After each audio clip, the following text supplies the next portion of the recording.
ఇవన్నీ చూడవచ్చు మనము. ఇదంతా గోదావరి ఇది. ఇక్కడ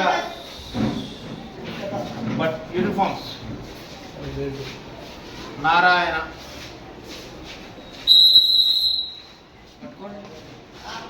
యూనిఫామ్స్ నారాయణ.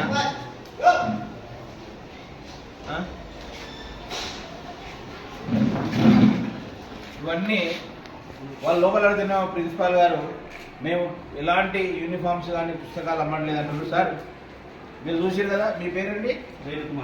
రేణుకుమార్. ఏం చేస్తారు మీరు? ఎంఐఎస్ఓ కోఆర్డినేటర్ వనపర్తి. ఎంఏ గారు పంపించారు మిమ్మల్ని. ఓకే, ఒకసారి లోపలికి వెళ్దాం. ఇవన్నీ సాక్సులు, బెల్టులు సార్ పంపించండి.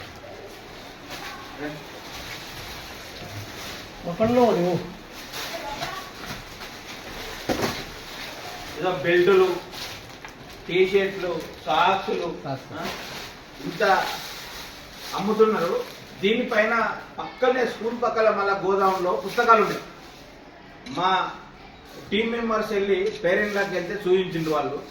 అవి కూడా ఎంఈఓ గారికి ఇన్ఫర్మేషన్ చేస్తే ఎంఈఓ గారు ఏమంటా ఉన్నారంటే, సార్ స్కూల్ కంపౌండ్లో ఉన్నాయి మాత్రమే మేము చూస్తాము, పక్కన ఉన్నాయి మాకు తెలియదు అంటే మళ్ళీ ఇవేం చేస్తారు, గడ్డి విత్తున్నారు అంటున్నారు అధికారులు. మరి ఇవి అమ్ముతున్నారు కదా, ఇన్ని రోజులు ఏం చేస్తా ఉన్నారు మీరు? మళ్ళీ చూస్తలేరా, పరిశీలిస్తలేరా, విజిట్కి వస్తలేరా మీరు?